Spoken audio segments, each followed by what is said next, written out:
దూరదర్శన్ అంటే వార్తలు, వార్తలంటే శాంతి స్వరూప్ అన్నంతగా ఆయన తెలుగు వీక్షకులకి చాలా సుపరిచితుడు. సాయంత్రం 7 అయ్యిందంటే చాలు ఆ రోజుల్లో ఆయన కోసం బ్లాక్ అండ్ వైట్ టీవీల ముందు ఎన్ని కళ్ళు ఎదురు చూసేవో. శాంతి స్వరూప్ పేరుకు తగ్గట్టుగానే మాటల్లో చేతల్లో ఆయన శాంతి స్వరూపుడే. వార్తలు, సమాచారం, జాబులు, జవాబులు, ధర్మ సందేహాలు కార్యక్రమం ఇలా దేనినైనా చాలా ప్రశాంతంగా చొచ్చుకుపోయి అలరిస్తూ ఉంటారు. దూరదర్శన్ లో తెలుగు ప్రజలకు వార్తలు చెప్పిన మొట్టమొదటి న్యూస్ రీడర్ శాంతి స్వరూప్. ఆయన 1983 నవంబర్ 14న సాయంత్రం 7 గంటలకు దూరదర్శన్ లో ఫస్ట్ బులెటిన్ చేశారు. అప్పట్లో ఆ బులెటిన్ ఓ సంచలనాన్ని సృష్టించింది. లైవ్ లో న్యూస్ చదివి మెప్పించారు శాంతి స్వరూప్. 1978లోనే ఉద్యోగంలో చేరినప్పటికీ వార్తలు మాత్రం 1983 నవంబర్లో చదివారు.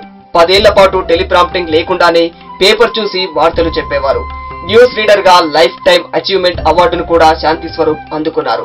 శాంతి స్వరూప్ కు భార్య, 2 కుమారులు కూడా ఉన్నారు. ఎలాంటి కార్యక్రమమైనా ఏకదాటిగా నడపగల దిట్ట శాంతి స్వరూప్ గారు. వార్తలు చదవడంలో ఆయనది విలక్షణమైన శైలి అని చెప్పాలి. సంతోషకరమైన వార్తలని ఒకలా, బాధాకరమైన వార్తలని ఒకలా చదివి మంచి పేరు తెచ్చుకున్నారు. 2004 వరకు ఆయన వార్తలు చదివారు. 20 ఏళ్లకు పైగా తెలుగు వార్తలు చదివిన ఏకైక వ్యక్తిగా శాంతి స్వరూప్ రికార్డులకెక్కారు. 1980 ఆగస్టు 21న యాంకర్ రోజారాణితో శాంతి స్వరూప్ వివాహం కాగా వారికి 2 పిల్లలు పుట్టారు. వారిద్దరూ అమెరికాలో స్థిరపడ్డారు.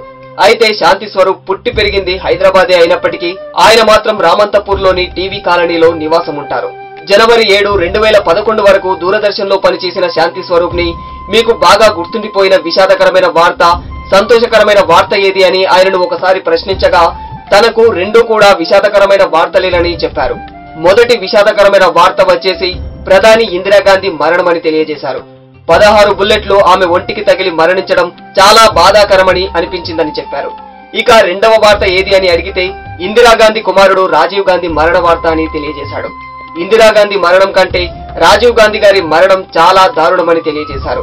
ఆయన శరీరం ముక్కలు ముక్కలు అయిపోయిందని, ఇప్పటికీ ఆ వార్త నాకు గుర్తుండిపోయిందని ఓ సందర్భంలో తెలియజేశారు. ఇక తన మధుర జ్ఞాపకాలు ఏంటని అడగగా కేంద్ర ప్రభుత్వం నుంచి షా కమిషన్ కి సంబంధించిన 10 పేజీల ఇంగ్లీష్ రిపోర్టును తెలుగులోకి అనువదించకుండా ముందుగానే చదివి అర్థం చేసుకుని ఇంగ్లీష్ రిపోర్టు కాగితాలను రిఫరెన్స్ కోసం చేతిలో ఉంచుకొని మధ్య మధ్యలో దానిని పరిశీలిస్తూ తెలుగులో ప్రత్యక్షంగా చదవడం అనేది మధుర జ్ఞాపకాలలో ఒకటిగా చెప్పారు. అయితే ఆయన అనారోగ్యంతో శుక్రవారం ఉదయం యశోద ఆసుపత్రిలో తన తుది శ్వాసను విడిచారు. 2 రోజుల క్రితం శాంతి స్వరూప్ కి గుండెపోటు రాగా కుటుంబ సభ్యులు ఆయనను చికిత్స నిమిత్తం యశోద ఆసుపత్రికి తరలించారు.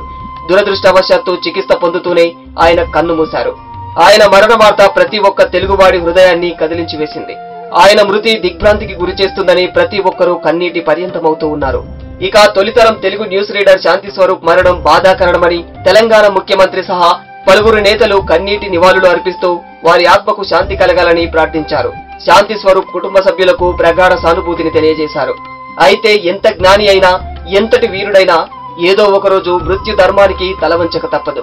అలాగే కొందరి మహామహుల మరణ వార్త మన హృదయాలను క్షోభింపజేస్తాయి. కానీ సత్యాన్ని అంగీకరించక తప్పదు.